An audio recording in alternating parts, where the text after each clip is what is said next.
Debenhams, the people we're going to speak to Kate Hardcastle, retail analyst at Insight with Passion. Good morning. Hi, good morning. And John Ryan, store editor at Retail Week, also MD of New Stores and analyst and consultant service for retailers. Both of those guests right on the money. What about the money? What's happened? Well, what has happened, it has not been a good morning for Debenhams with their latest results. They've said previously that their profits wouldn't be as good as they thought, but pretty big figures, a fall of 85% in their profits, £13.5 million. If you think of is the profit they made in that half a year, if you think the amount of stores that are around Debenhams, the amount of people working in Debenhams, to make that much money is clearly not sustainable for Debenhams. Alongside that, they've said they're going through a bit of a turnaround. They said they're going to start to reduce that relationship they have to nothing with Jeff Banks, John Rocher, those brands that are core in, well, I certainly, every time you go in the menswear department at Debenhams, you know, that it's over the years, you would very much associate those with Debenhams. It shows the kind of changes they're having to make, opening new stores around the country, closing some, changing what they do with stores. So there's a lot of stuff going on at the minute. But is this a one-off? Is this the beast from the east having an effect, or is this actually something that's more ongoing for Debenhams? Yeah, Kate, is this part of the whole pattern on the high street and the struggle for retail, or can we look at the bad weather and other factors? Well, I think we've got to leave the bad weather at one side. We've got a brand here that's got huge challenges. We have Debenhams that's been going for over 200 years, traditional department store, priding itself on service, was innovating even until quite recently with things like Designers at Debenhams, which was bringing designers to the masses. And other brands still follow suit with that. H&M have been very successful with new brand partners like Jimmy Choo, for instance. However, they never replenished those designers, really. They stayed the same designers and therefore devalued that so that it became commonplace for it to be sold at a lower price. They've taken people off the shop floor, which means customer service has been lacking, and that's a huge important factor for their traditional customer base, not reinvented themselves, and they've been in sale, the Blue Cross sale, so long now that I think the consumer's forgotten what it's even like to buy from them at full price. John, what do you make of it? I think that quite agree with Kate. They've got a lot to do.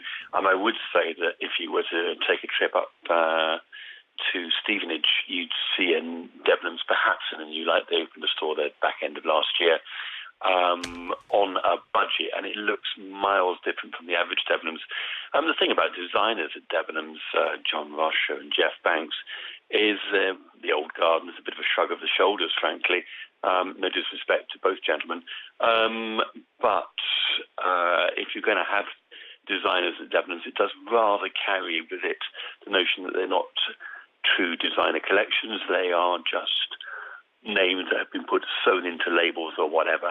The other thing is you look at the rest of their estate away from Stevenage, and they are going to have to run really fast to take the lessons they've learned at Stevenage and apply them elsewhere. If they can do that, then maybe there's a chance. The mid-market's under massive pressure. You can look at them, you can look at House of Fraser and a couple of others, and things are not particularly rosy. So, yeah, they've got fairly severe structural problems, but they are addressing some of them. Not rosy. I mean, Kate, is this enough, what they're saying this morning about the part of the changes in fashion, their store structure changes, or are we going to have to see more drastic decisions from Debenhams? I put the exact challenge to Sir Ian Cheshire, their chairman, last October when they announced their new plans. They talked about repurposing retail space with beauty bars and gyms. Every single retail property owner on the high street is trying to do the same. Everyone's trying to fill space that we don't need anymore because we're buying less stuff from stores and more stuff online and trying to do something quickly with it, so because there's rent and rates. Wait, if you were in charge of Debenhams? If I was in charge of Debenhams, I would not have removed that many people from the shop floor. Those customers want to be serviced. The very reason they're crossing the threshold is to be served by you. And if you go into most stores, the two new concept stores aside, let's deal with 150 plus. They are lacking in service, they're cleanliness issues, they've got stock issues, and most of the time it looks like a jumble sale. I am sorry, that is not a mid-market retailer behaving and acting as they should do, like and serving their customer. Yeah, they're not being respectful. It's just sale upon sale, racks that are not tended and cared for, and actually that customer wants pride in their shopping. They want to go and feel special. That might be an important wedding outfit for them. In the main, of course, we can't tar all of their service staff with one brush, but if you are making a retail worker fulfill so many different roles. They're not going to be able to deliver on the eye-to-eye, personable contact that they needed to offer as a point of difference. Everyone tried to do the same thing, make the retail businesses lean and therefore take out the very quality that they could have had as a point of difference to online. John, if Jeff Banks and the John Rocher brands aren't doing the job, where are men buying their clothes at the minute? That's a really good question. Men buy fewer clothes than women, full stop. And, you could look at Marks and Spencer, you could look at House of Fraser, you could look at Selfridges. And yes, we'll all go in and buy stuff, but we won't buy them in perhaps the quantity that these guys want us to in order to make their books balance. Menswear, there's been a sort of absolute revolution in terms of small independent menswear shops where you can go in and buy yourself a fancy pair of socks and such like.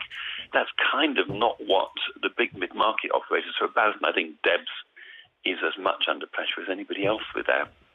And this store that John mentioned in Stevenage, Kate, just looking at, it's got 4 food outlets in there. One of them's a Nando's, and apparently Debenhams saying this morning that's done better than they expected. I mean, is that what we're going to see? Just more of that space being filled up? I know the one in Manchester has a huge cafe in the window as you walk past it on Market Street. Are they just going to be taken up by other food outlets, and Debenhams won't be the store that we used to think it was? It's called social retail, and the idea is that because we don't need to go shopping anymore, that you're encouraged to go shopping because you'll go and meet some friends or take the family out, and then you might buy a bit, and then you might go and have, a beauty treatment. The idea is that you've got all of those things you can't do online necessarily, encouraging each other to get footfall and traffic. And of course it works to an extent, but as I said, every retail property owner has got the same idea, and it's going to be survival of the fittest. So if you've only got 2 concept stores out of 160 plus, you've got big challenges, because people aren't seeing you as the future in just those 2 stores. They're looking at the rest of them going, what does this brand stand for? And the moment, all it stands for is selling at a discount. One text coming through I agree with exactly what you're saying there. Main problem with Debenhams, lack of customer service. I just can't face queuing for 10 minutes every time I want to buy something. I've walked away several times after waiting too long. I've seen it with my own eyes, and it's really upsetting. I've put this challenge to the boardrooms. Too many UK retail boardrooms are not accepting that the only opportunity for the high street is to do the pendulum swing against what online offers, and they just do not accept that. It's a strange thing. Being in Debenhams the other day, there were very few people on the floor for the household appliances and all that stuff, and yet they had a concession there. And they had plenty of good service in the concession. It's probably maybe that they've got concession staff. Sometimes some of the concessions actually have their own staff there. Yeah, Can I that's cut in for 1 second? 30% of their sales, just over, in the Stevenage store have come from food, which is remarkably high. And they've got Nando's, Patisserie Valerie, Costa. And yes, the only question you've got to answer as far as shoppers are concerned is give me a reason to come into your shops. And if it means that you've got to put more food in there, well, so be it. I frankly think if you have a big, long cafe in the window of the store in Manchester, under the one, at least it looks busy and loved. If you have empty racks and empty spaces and people not attending to them, then you've got a real problem. Is that a short-term fix, though, John, or is that something that can actually see Debenhams grow from strength to strength with that strategy? I don't think it's from strength to strength, but I think it's a way forward. I think hospitality generally within stores is seen as the way forward for just the reasons that Kate says. There's too much space. So what are you going to do with it? You either close a few stores, which is being talked about in the case of Debenhams, or you try and reconfigure and think, well, what can I actually do that will use up this space? And it is a major problem. Okay, just finally, is anybody doing this right? Any individual retailer doing this social retailing right at the minute? Well, I mean, you only have to look at Selfridges, don't you? And it's completely at other ends of the spectrum. But you go in there, you spend a lot of time in there because you go and look at the stuff, you go and have yourself a drink, maybe a glass of champagne, you go and eat something. There's any number of restaurants in the Oxford Street one. that's what it's about. Really. And that's lovely, John, if you've got a Selfridges. But is there anybody other than Selfridges, Kate, that, you know, in the other towns other than the 5 or whatever there are around the country that have them? Interestingly, I think a lot of the secondary shopping centres are having to do this. So where you used to have one very premium shopping centre, the ones that have perhaps some of the secondary brands having to turn things around. So I'm seeing lovely things happen, actually. There's one in Wakefield that runs a cuppa club that is working with over 50s who feel lonely in the environment, becoming a community player. There's just initiatives that are out there that are economical. They just mean giving people the time of day. And I miss that about retail. That's a retail I was brought up in, and I wish it came back.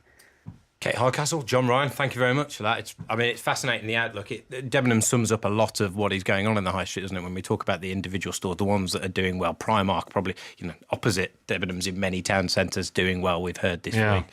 That's what they're having to battle with, and they need to get people in store and buy from them, and that's not happened over the last half a year. One of the real things that gets us coming to work in the morning and makes this such a pleasure is hearing from people who know what they talk about. It is. What they're talking about. Thank goodness they exist.